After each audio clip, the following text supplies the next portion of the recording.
जब हमारे जीवन में अच्छे दिन चल रहे हो तब हमें वर्तमान में उस अच्छे दिनों का आनंद लेकर हमें हमारे भविष्य की भी चिंता करनी चाहिए। जो आदमी वर्तमान के साथ भविष्य के लिए भी कुछ करता है उसे ही बुद्धिमान माना जाता है और उसका ही समाज आदर करता है। तो हम वही देखेंगे इस कहानी में। एक राज्य के लोग 1 वर्ष के उपरांत अपना राजा बदल देते थे। राजा को हटाने के दिन जो भी व्यक्ति सबसे पहले शहर में आता था तो उसे ही नया राजा घोषित कर दिया जाता था। पहले वाले राजा को सैकड़ों मील पहले जंगल में बीचों बीच छोड़ आते थे जहाँ खूंखार जानवर थे।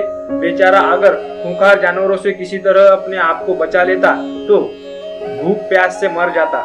न जाने कितने राजा ऐसे ही 1 साल तक राज करने के बाद जंगल में जाकर मर गए। एक बार राज्य में एक नौजवान किसी दूसरे राज्य से आया। वह इस राज्य के नियम से अनजान था। लोगों ने आगे बढ़कर उसे बधाइयां दी और बताया कि आपको इस राज्य का नया राजा चुन लिया गया है। नए राजा को बड़े मान शान के साथ राजमहल में लाया गया। वह भी हैरान था और खुश भी। राजगद्दी पर बैठते ही उसने पूछा कि मुझसे पहले जो राजा था वह कहाँ है। दरबारियों ने उसे राज्य का नियम बताया कि कैसे पुराने राजा को जंगल में छोड़कर ही नया राजा चुना जाता है।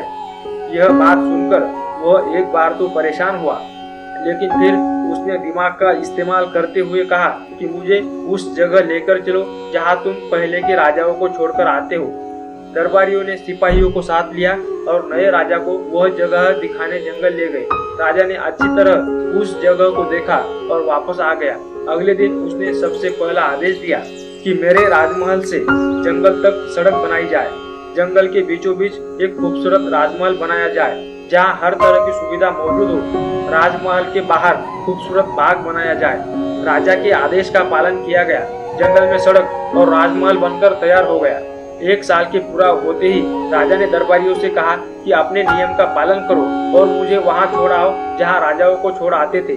दरबारियों ने कहा कि महाराज, आज से यह नियम खत्म हो गया क्योंकि हमें अब बुद्धिमान राजा मिल गया है।